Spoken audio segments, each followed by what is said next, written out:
We've seen the Nasdaq and the S&P 500 hit new all-time highs. These are fresh double tops of the kind that we previously saw in 2000 and 2008.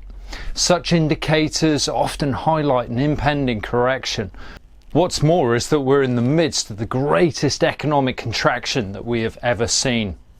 So are we about to see a major stock market correction? According to insights from Michael Guyed, not yet. Today we explore two key indicators that can help identify the points of greatest risk of market volatility and subsequent market collapse. So let's dive on in. Now, this channel provides global macro insights and champions the importance of sound money, so do consider subscribing. Just consider setting out for a drive late at night and in the midst of a torrential downpour. How would you adapt your driving? How would this differ from a bright summer's day on a visibly clear road? This is effective risk management.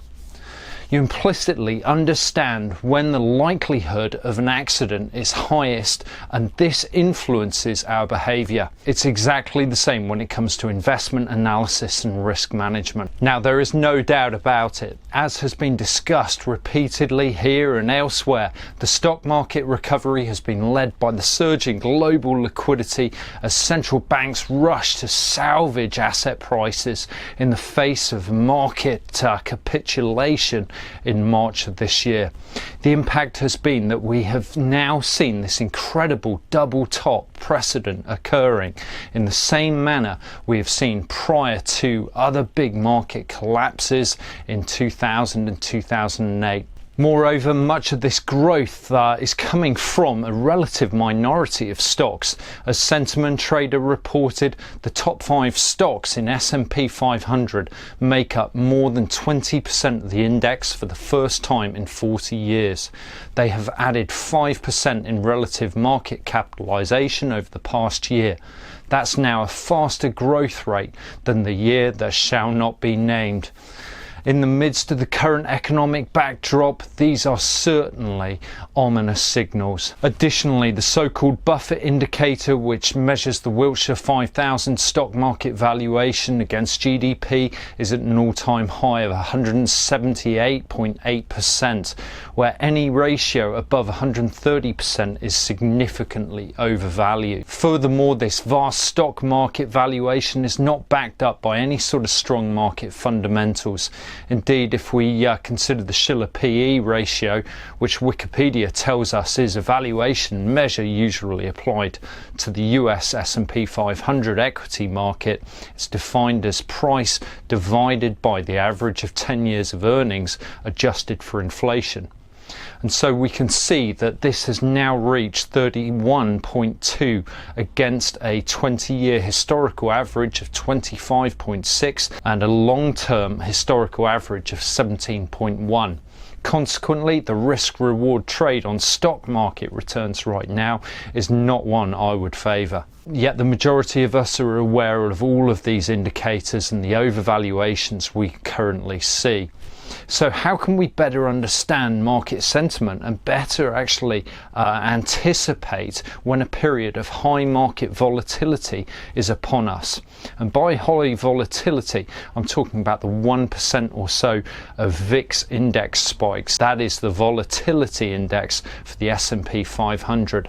These are the times that the market goes into severe reversal. Indeed, we can see this index on this chart, the enormous spikes in volatility that occurred in 2008 and in March this year.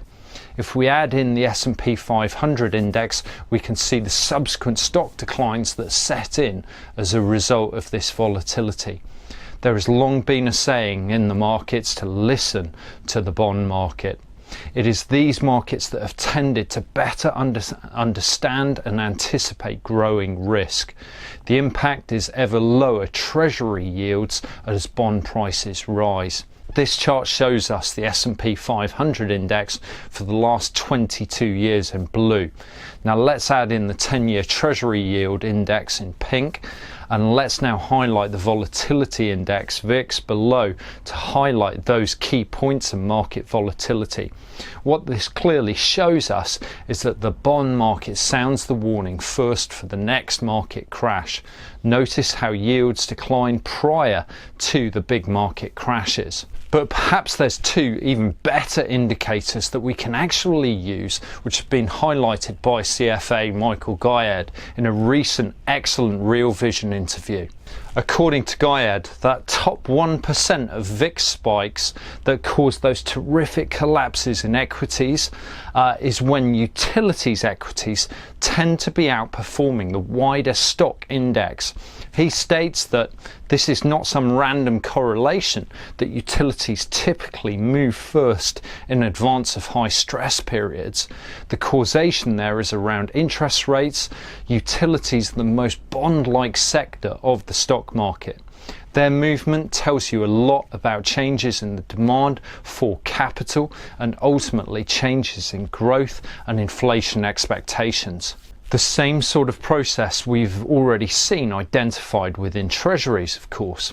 And so if we consider the Vanguard Utilities ETF as a proxy here in pink, we can clearly see that it really started to outperform equities in January of this year. Meanwhile, S&P 500 performance was far more gradual in its nature. And so Michael goes on to explain that traditionally when you see very long duration treasuries outperforming intermediate treasuries, a form of yield curve flattening, it is signposting the market taking a far greater approach to managing risk. Once again, we can see with the VIX index below, the 7 to 10 year Treasury bond ETF in blue began to outperform the intermediate 1 to 3 year Treasury ETF in January. Once again, a signpost of severe volatility ahead. I find Michael Guyad's thesis fascinating, and historically is a wonderful interpretation in identifying upcoming periods of increased stress. In the same interview, he explained how this correlation persisted as far back as the Wall Street crash. So based upon these indicators, are we about to see another crash? Well, despite the overvaluations and the complete mismatch between fundamentals and equity valuations, it seems unlikely just yet. What's more is that further stimulus as well as tax cuts will also help to forestall a large market crash in the immediate term. Yet these indicators are ones I intend to focus far more of my attention on over coming months. If we consider current market risk and zoom in to consider these indicators over the last month or so.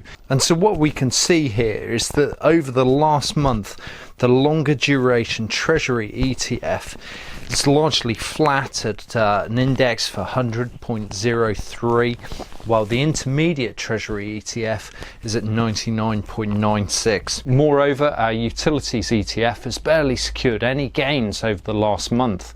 Contrast that with the S&P 500 achieving a new all-time high.